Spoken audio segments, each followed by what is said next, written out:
Ngobatin penyakit itu gampang. Sembuhan itu ada 3, twice a week. Itu bisa mengaktifkan namanya FGF. FGF itu fibroblast growth factor. Jadi kalau FGF21 itu muncul, maka kolesterol, gula darah semua akan turun. Obatnya cuma begini doang.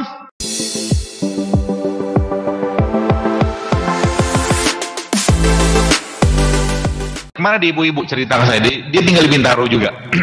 Dia kena autoimun, ibu ini. Ya.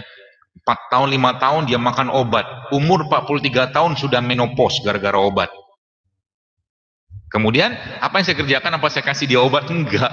Saya cuma suruh dia minum daun serai saya potong-potong, saya suruh potong, masukin air panas, kasih madu, udah.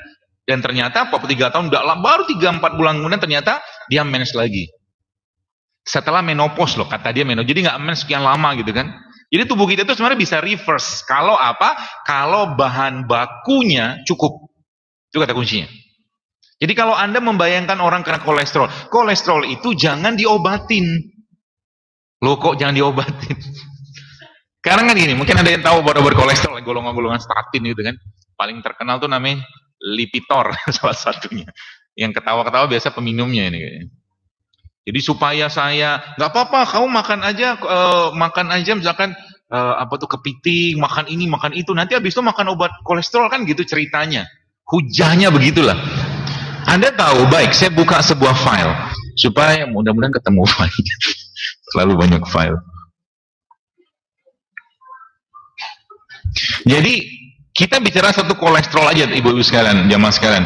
Kolesterol itu dia ada pada bagian atas dalam satu komponen metabolisme hormon atau kelenjar. Bagian atas artinya apa? Dia bahan bakunya hormon. Kolesterol. Anda lihat, nanti Anda di browsing aja di internet ada itu. Anda lihat the metabolism of cholesterol. Nanti ketemu tuh. Urusan dia itu ketika kolesterol masuk, maka apa yang terjadi? Dia akan nyuplai bahan baku tadi, lemak-lemak tadi ke kelenjar untuk memproduksi hormon. Itu sebabnya ketika kita bicara pada ranah dunia teknologi atau pengobatan barat, yang mereka lihat adalah paham disebut dengan paham reduksionis. Reduksionisnya apa? Apa yang terlihat itu yang di-cut. Nggak bisa gitu. Manusia bukan. Jadi kalau Anda bayangkan atau kita ngelihat manusia itu bukan blok bangunan. Manusia itu bukan blok jantung, blok paru, blok ginjal, blok apa bisa. Dan itu sekarang kan terjadi. Sehingga apa? Ada dokter jantung, ada dokter paru, ada dokter ini, dokter itu. Satu dokter ngobatin, dan biasa nyambung ke yang lain. Tidak salah mereka, nggak salah. Karena itu yang diajarkan. Saya tidak menyalahkan juga. Tapi kita perlu memandang manusia itu sebagai sosok yang holistik. Itu sebabnya kalau orang tanya sama saya misalkan, apa obat misalkan orang mana dia? Kita ada misalkan kena penyakit misalkan kolesterol gitu kan, misalkan lah yang paling populer. Mungkin obatnya cuma begini doang. Coba lihat, keren kan resepnya? Gak kelihatan? Oh, salah saya berarti. Bismillahirrahmanirrahim. Nah, itu dia. Kelihatan? Fulan bin Fulan gitu kan. Ketika kena penyakit apa gitu kan. Puasa Senin Kamis 2 kali 1. Puasa Imul Bid 3 kali 1. Tahajud sekali semalam gitu kan. Maksudnya setiap malam. Kemudian habatus sauda gitu. Jadi obat itu hanya sekedar penambahnya aja. Syariat itu justru malah itu obatnya. Dan sekali lagi saya sampaikan, sains hanya menjelaskan, tidak membuktikan. Anda nggak perlu membuktikan bahwa tahajud itu bisa menghancurkan kolesterol, bisa menghancurkan kanker. Enggak, tahajud itu pasti baik, pasti mulia gitu loh. Jadi sains itu hanya menjelaskan, bukan membuktikan. Nanti masalahnya adalah ketika sains tidak mampu membuktikan kebenaran dari Al-Quran atau hadis, maka orang bisa galau nanti. Makanya kata kuncinya jangan pakai kata membuktikan. Kalau sesuatu yang bersumber dari Al-Quran dan hadis pasti benar, udah titik. Jelas ya? Jadi jangan keliru. Jadi kata Nabi misalkan apa?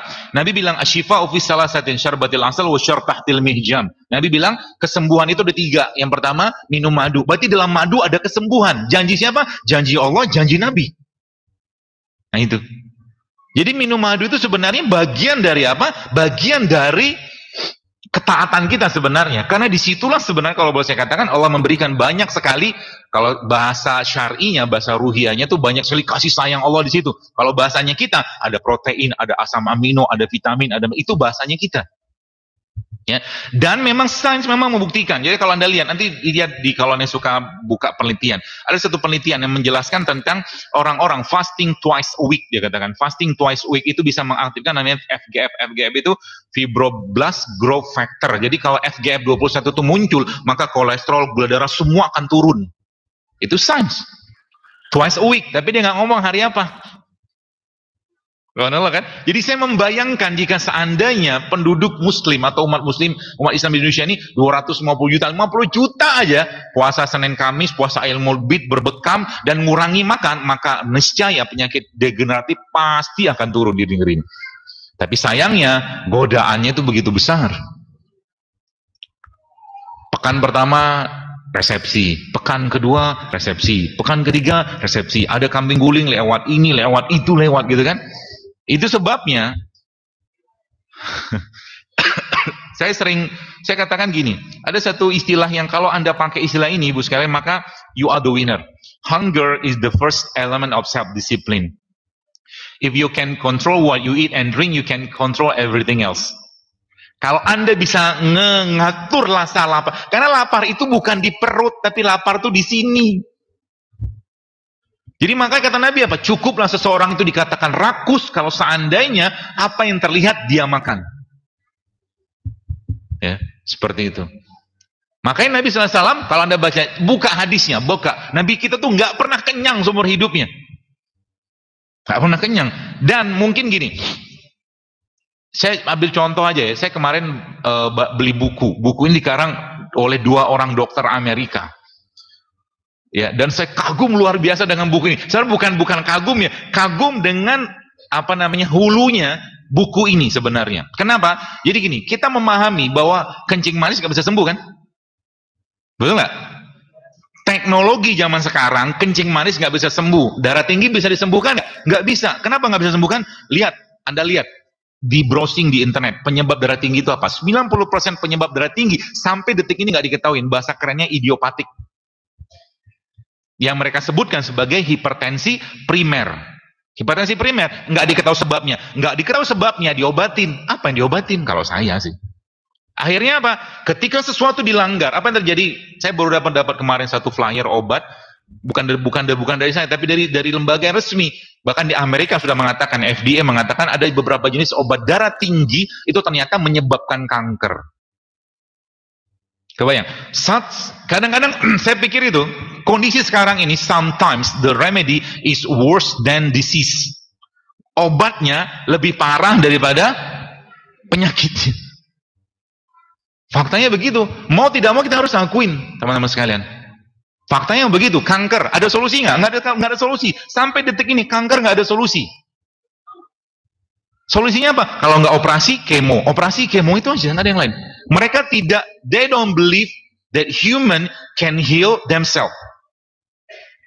Dan jadi masalah adalah, Anda bayangkan, apa ya, montir itu kan, lagi benerin mobil Anda ke rumah, gitu kan, lalu dia bawa toolsnya.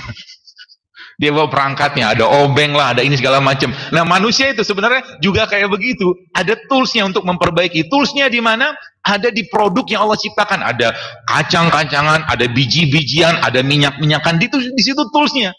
Kita lupa selama ini. Apa yang kita lupakan? Kita lupa bahwa kita ini produk ciptaannya Allah. Kita lupa itu. Sehingga apa? Ketika sakit, yang dicari adalah produk pabrik. Paham ya? Yang dicari apa?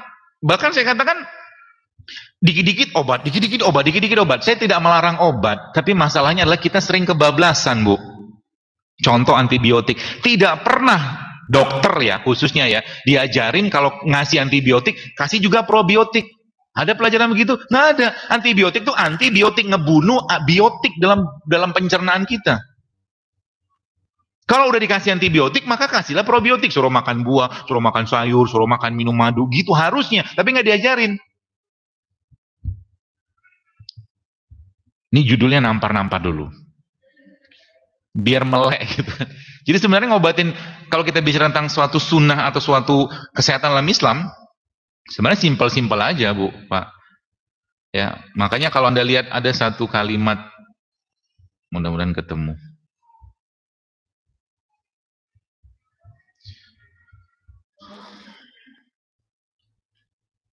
Nah, ini dia. Kalau obat itu benar-benar bekerja, kenapa kita harus, kalau bekerja properly, kenapa harus minum terus? Betul? Anda datang ke rumah sakit berobat, kira-kira kondisinya dalam kondisi sehat, bugar, datang ke dokter, atau kita datangnya khusus saat sakit doang? Sakit doang nggak datangnya kan? Ya, lagi-lagi saya tidak menyalahkan mereka, tidak salah. Karena emang diajarin kayak begitu. Anda ngomong kunyit sama dokter, bukan bau dokter, dengan dunia konvensional nggak masuk akal buat mereka. Padahal apa? Disinilah sebenarnya semua kebutuhan nutrisinya manusia. Anda minum kayak begini, sebenarnya Anda bukan sedang minum kunyit, Anda sedang minum tanda kutip obat. Tapi dalam bentuk minuman. Gitu loh. Makanya kalau kita paham ini teman-teman sekalian, maka sebenarnya ngobatin penyakit itu gampang. Dan insya Allah kalau dengan kondisi seperti ini, saya kira mungkin dunia kesehatan, dokter-dokter semua juga pengen pasiennya sembuh gitu kan. Cuman jalannya harus mungkin sedikit perlu direvisi gitu kan. Bukan cuman sekedar nganjurin obat ini, obat itu segalanya, nggak gitu. Ya. Jadi kalau kita paham ini, dan itu sebenarnya dicontohkan oleh Nabi. Ya, saya kasih beberapa contohnya ya. Contoh mungkin kita bicara tentang diet. Islam itu sebenarnya nggak kenal terlalu detail dengan diet. Ada diet, inilah diet itu sengaja. Adakah diet dalam Al-Quran? Ya sebenarnya tidak disebut sebagai diet, tapi saya sebutkan dengan teman-teman saya, namanya diet Abasah. Jadi surah Abasah itu menceritakan tentang apa? Tentang biji-bijian, sayur-sayuran, zaitun. Ya, dari situlah dapat satu kesimpulan, ternyata kalau kita mau badan yang sehat, maka ini komposisi yang terbaiknya. 4/6 yang kita makan tuh buah dan sayuran, 1/6 tuh biji-bijian, 1/6-nya lagi adalah protein hewan. Oke, saya jelaskan sedikit biar kita lihat biar kita bisa bayangkan. Singa makannya apa? Daging. Ada singa makan ketoprak atau pecel, gado-gado kan nggak ada. Dia makan daging terus. Kenapa singa makan daging? Karena giginya singa semuanya taring. Betul nggak? Sekarang saya tanya, apa lagi ya? Zebra makannya apa? Rumput. Kenapa? Karena giginya zebra itu gigi seri sama gigi geraham aja, nggak ada gigi taring. Nah, saya tanya Anda, giginya apa? Campur kan, gigi kita itu ada 32. Ada 32. 28 gigi kita adalah gigi seri dan gigi geraham, 4-nya gigi taring. Jadi kalau dipresentasikan kurang lebih sekitar 85% berbanding 15%. Artinya apa? Taring sudah saya jelaskan fungsinya untuk yang daging-dagingan, kan gitu. Oke? Yang seri sama geraham fungsinya apa? Untuk yang non daging, nabati lah. Jadi yang taring itu hewani, non taring itu nabati. Maka dari situ udah kesimpulan sebenarnya. Kesimpulannya apa? Ketika di situ sudah tak seimbang, apa yang terjadi? Pasti muncul masalah. Jadi manusia itu sebenarnya didesain kita tuh nggak boleh sering-sering untuk makan daging sebenarnya. Kenapa? Karena gigi kita cuma 4 taringnya, kecuali taringnya giginya taring semua. Kalau giginya taring semua, maka tiap hari makan daging. Dan itu semua sudah kita lihat dalam Al-Quran. Al-Quran menjelaskan hal seperti itu. Ya, kalaulah kita banyak makan daging, ya banyak makan daging, maka harus ada kompensasinya, Bu. Dan daging tidak punya antioksidan. Antioksidan ada di mana? No, di beliau itu. Nah, ini buah. Antioksidan ada di sini. Di sini ada asam amino, di sini ada enzim. Artinya bahan baku pembentuk gen kita itu ada di sini. Daging itu hanya sebagian kecilnya saja. Ya, berarti dokter menyarankan vegetarian? Enggak. Saya tidak menyarankan vegetarian. Tetap makan daging, cuman jangan terlalu sering. Kenapa? Tadi saya katakan, karena bahan pembentuk gennya kita, which is itu asam amino, dan khususnya enzim antioksidan segala macam, itu tidak ada di daging, hanya ada di sayur sama buah. Itu udah clue sebenarnya. Ya, itu sudah clue. Jadi kalau kita mempelajari, maka sebenarnya kayak misalkan contoh ini. Ibu-ibu, mungkin kalau Anda lihat kata-kata ini mungkin agak-agak bingung. Makanlah buah bersama kulit dan bijinya. Protes kan? Jadi buah itu paling bagus dimakan semuanya. Bijinya dimakan, kulitnya dimakan, ya, semua dimakan. Tapi kan nggak bisa kan? Nggak bisa. Contoh mungkin saya pernah cerita tentang duren. Duren itu kalau saya saran jangan banyak makan daging durennya, banyakin makan biji durennya. Lu kok bisa? Karena biji durennya justru malah tinggi kolagen. Kolagen itu apa? Bahan yang bisa memasangkan elektron dalam badan kita. Itu biji duren. Maka kalau Anda ketemu dengan buah dan buah itu ada bijinya, saran saya, makalah dia kalau lazim. Ada beberapa buah yang memang saya saran makan sama bijinya. Contoh anggur. Exclude kedondong. Exclude. Tidak termasuk. Ada anggur, kemudian apa lagi? Ada manggis. Apalagi pepaya jangan, karena pepaya itu bijinya dia obat KB alami sebenarnya. Biji pepaya itu. Jadi kalau yang mau KB-KBan, makan biji pepaya. Tapi saran saya, ngapain juga pakai KB? Kenapa? Baik, saya ceritakan hadisnya. Nabi bilang apa? Aku akan banggakan para muslimah-muslimah di depan para nabi dan para malaikat nanti mereka-mereka yang punya keturunan atau anak yang banyak. Kata Nabi begitu. Dan ternyata sains memang membuktikan wanita yang mempunyai keturunan yang banyak, telomer itu bagian dari gen kita tuh dia memanjang. Artinya wanita yang punya anak banyak dia awet muda. Gitu. Jadi jangan khawatir dengan rezekinya, pasti dikasih Allah, tenang aja. Saya punya teman satu angkatan saya dulu di FK, anaknya sekarang kalau nggak 10. Wajahnya sama aja kayak zaman lu kuliah. 10, dan tidak ada pembantu di rumah. Saya bilang, jadi setiap tahun bikin anak nih orang. Nah, itu pilihan sih ya. Ya. Kenapa bisa kayak begitu? Karena memang wanita itu di rumah surganya, jangan kemana-mana. Sekarang masalah muncul gara-gara wanitanya keluar rumah, kerjalah ini segala macam, ya. Makanya doa minta sama Allah. Kalau Anda pengen, saya sarankan lebih baik wanita di rumah aja. Kalau pengen bisnis di rumah aja lah. Banyak kok duitnya di rumah tuh, ya, nggak usah keluar-keluar, ya, seperti itu. Jadi makanlah buah bersama bijinya. Jadi misalkan kita bicara tentang anggur, kan boleh nggak makan anggur sama biji? Justru malah bagus. Anda kalau makan anggur sama bijinya lebih mahal daripada harga anggurnya. Ya, makanya ada namanya, ini dagangan saya. Judulnya produk Allah gitu kan. Makanya ada namanya minyak biji anggur. Nah, ini cerita tentang kolesterol tadi Ibu sekalian. Tadi kan saya cerita tentang kolesterol. Jadi kolesterol itu jangan dimusuhin. Ketika ada orang makan obat kolesterol, maka apa yang terjadi? Semua distribusi hormon atau lemak ke kelenjar pasti akan bermasalah. Sehingga apa? Silakan baca di etiket obat atau di side effect. Anda ketik aja di browsing di internet. Side effect of statin, obat kolesterol. Pasti akan ketemu ada serangan jantung. Pasti ketemu. Kenapa? Manusia, baik saya katakan dan ingat baik-baik kata-kata sini. Manusia tidak didesain Allah untuk menerima produk sintetik apapun.